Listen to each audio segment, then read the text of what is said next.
to compete in some traditional country shows. And I'm hoping to win one of those rosettes. On the way, they'll meet some of Britain's best local food producers. Why would you ever eat a cupcake when you have parking? Before competing head-to-head with each other. It's only a competition! And the great British public. I thought the competition was big enough. Our chefs are at the mercy of the harshest food critics in the land, the beady-eyed country show judges. We don't like odd ones. It's a competition and I'm taking it very seriously. Hold on to your aprons, it's Country Show Cook-Off. This week it's top-notch chefs Valentine Warner and Ed Baines competing at some of the nation's favourite country shows and food festivals. You can't be complacent. There's a lot of people who've been entering these categories year after year. Their demanding competition schedule takes them en route all the way from the north to the south of England and back again. Today they're heading from Lambeth to Brighton. It's all to play for as Val's ahead by just 1-0 in this 5-day culinary cook-off after Val swiped a sneaky third place for his roulade at the Otley Country Show. Well done. Congratulations. Both our boys lost out on the garden cake crown at the Lambeth show, so Ed's now suffered 2 defeats.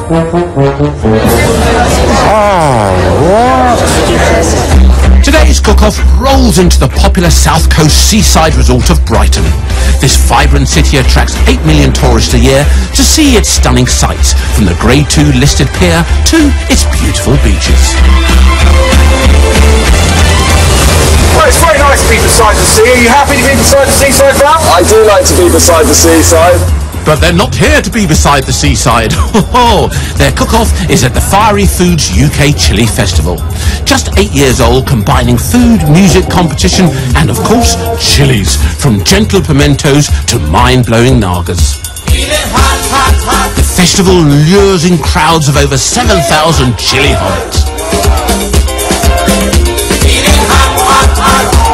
It's totally different to the country shows the boys are now used to, and if they thought they were tough, it's about to get even tougher.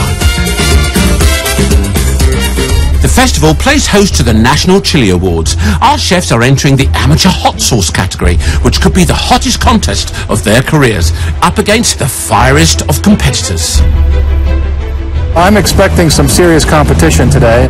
This is the King of Chili contest. It's taken incredibly seriously, but isn't the WI. They're not facing 1, not 2, not 3, but 4 judges. They are professional chili eaters, Ted, the fire-breathing idiot all the way from the USA, and Tony Darth Nager Ainsworth, and local chili heads Carl Anderson and Steve Sewell. So, what are the fiery foursome looking for? A basic sort of nice all-rounder that has flavour, heat, texture, and comes in a really nice looking bottle as well. In the amateur hot sauce category, Ed and Val will be judged on taste, texture, use of chili, presentation, and name. There are a few simple rules. It must be homemade and not already sold professionally. It can be any kind of sauce, chutney or jam, but it has to contain chili, obviously. The heat is on, so our chefs are facing one hot cook-off. This is a festival of pain. Hunter, gatherer, fisherman and chef extraordinaire, Valentine Warner is a man of many talents, but competitions are a whole other ballgame. It's hot. Ed Baines has chefed his way through some of London's most successful restaurants and now runs one of his very own in trendy Soho. So failure is not usually an option. I'm not particularly competitive, I just hate losing.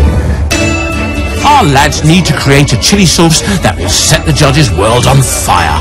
This time, it's not just about the prestige of picking up a prize card, but the winner will get their chili sauce reproduced to go on sale. So Val, are you feeling all hottened up and ready to go? Yeah, I'm spiced up and ready to go. It's very interesting with this festival though, the winner of the categories gets an opportunity to go into production and sell their sauces commercially. I just can see the people involved in the whole world of chili, and there are a lot of them, are all going to be here, showing off their sauces. With over 400 cafes and restaurants, there are eateries everywhere you look in Brighton, whether it's the freshest seafood or the finest artisans. Before our lads turn up the heat with their chilies, they're opting for sweet with chocolate maker Galia Orme. Galia's chopped chip kits are sold across the UK, enabling you to make chocolate from home. Going to go and see Galia. She grew up in Argentina, and she's going to guide us through the very traditional and simple ways of making chocolate. Galia sources ethical ingredients from South American farmers, including cocoa pods containing cocoa beans. The beans are then shelled to release their nibs inside, which are the edible part used to make chocolate. Galia's invited Val and Ed to her home to show them how easy it can be using a simple chocolate recipe. Fantastic. I'll show you, that's the cocoa pod. So I picked this in Ecuador. And so they don't look like this on the tree at all? No, this is dried, and when I brought it back, it dried, and it's completely natural. It's considered a superfood. It's got 300 nutritional properties, cocoa, so it's got so many benefits. Galia specialises in raw chocolate, which is free of bad fats, E numbers and refined sugars, making it a healthier option. To make enough for both the lads, they're melting 100 grams of cocoa butter. Could you explain to me how the butter is made? The cocoa nib, it's like a nut, isn't it? So it's essentially the fat from the cocoa nib. Which is just after it's been fermented for a few days? Yeah, fermented and dried. The nib is compressed into the cocoa mass or the paste. Yeah. And from that, all the fat comes out. And then everything else is ground up into the powder. There we go. It was not surprising Galia went into this line of work.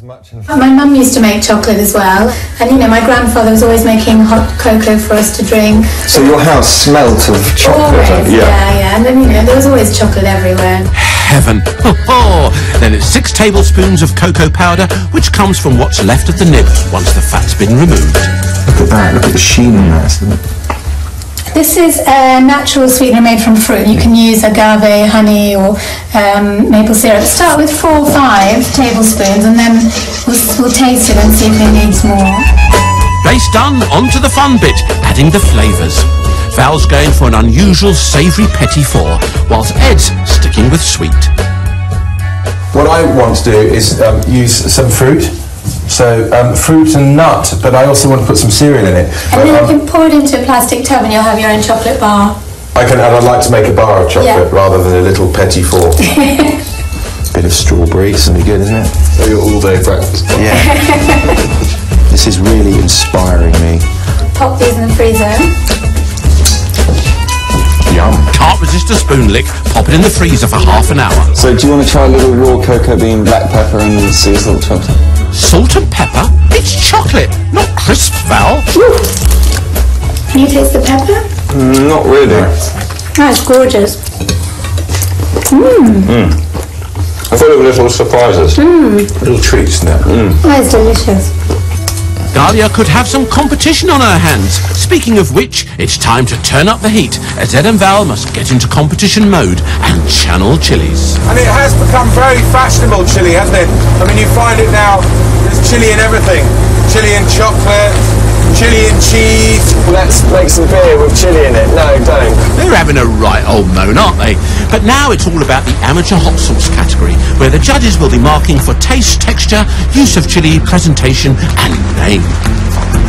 I'm using lots of things from Central American wine. I've got tomatoes, coriander, the chilies, of course. Despite Ed's first chutney for his roulade at Otley's show being ignored, he's decided to have another go. I'm actually going to be making a chili chutney because I love chutney, so it's going to have a slightly sort of Indian flavours. I'm going to put curry leaves in there, give a little bit of a curry kick. Our culinary buddies are cooking up their entries within the 6 stunning acres of Sussex Prairie Gardens. Beautiful spot. Designed by 2 landscape gardeners, these gorgeous grounds with around 30,000 plants provide the perfect inspiration for cooking outdoors, with the aid of the bespoke kitchen in the back of their van. Perfect. What a lovely spot. Beautiful spot. But there's no time to relax. Our lads must now prepare their sauces ready for judging at the chili festival.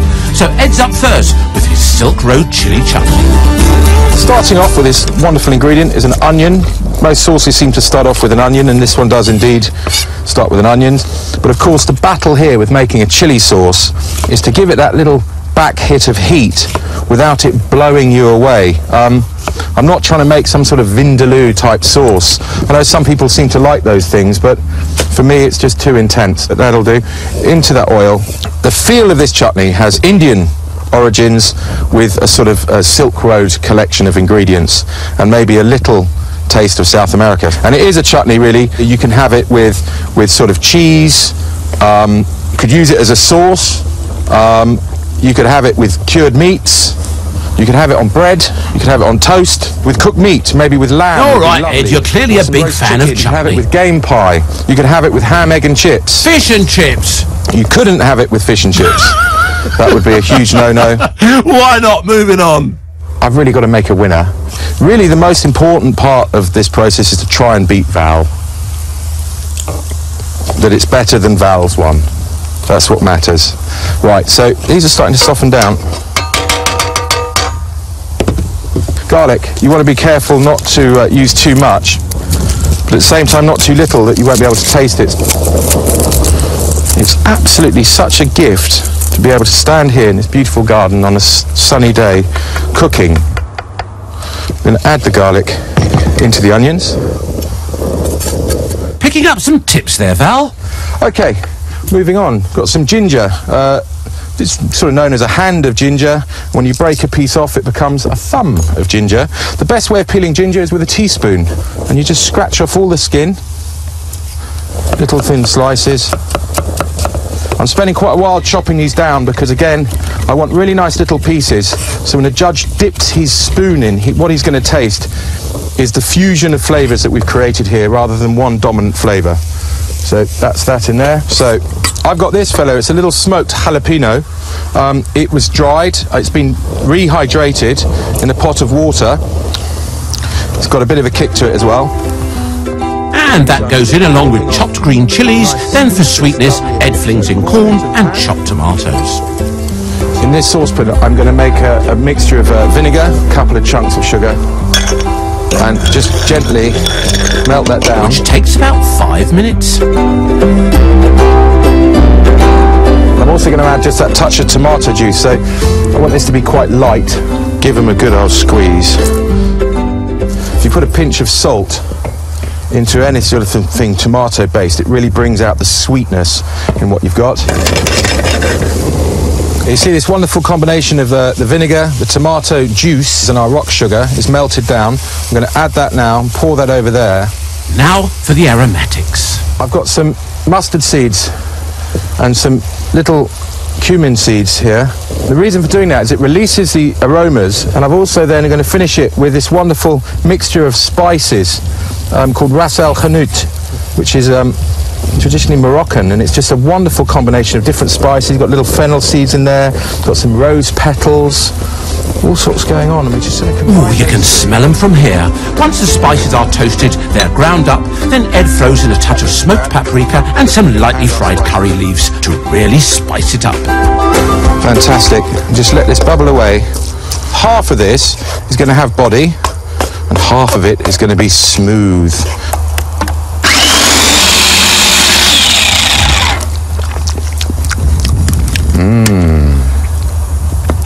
Oh, that's quite good, actually. Yeah. As it's a hot sauce competition, does it have that all-important kick? No, the only thing it hasn't got is a kick, and it's extremely mild. Ah. You know what I'm going to do is I'm going to bring this back up to the heat with a couple of those dry chilies and remove them. And Val's not one to miss out on a taste of the competition. It's quite sweet. It needs a little bit more salt. That's intriguing. It slightly looks-wise, it slightly reminds me of a pavement on a Friday night. Oh, how rude. Lovely. To finish, Ed stirs in chopped coriander before jarring up and popping it into boiling water for half an hour to infuse the flavours. I think I could have a winner on my hands. That there's fighting talk, but Val's still got to make his Edge of Reason chili sauce. I'm going to call this sauce, I've decided, Edge of Reason sauce, because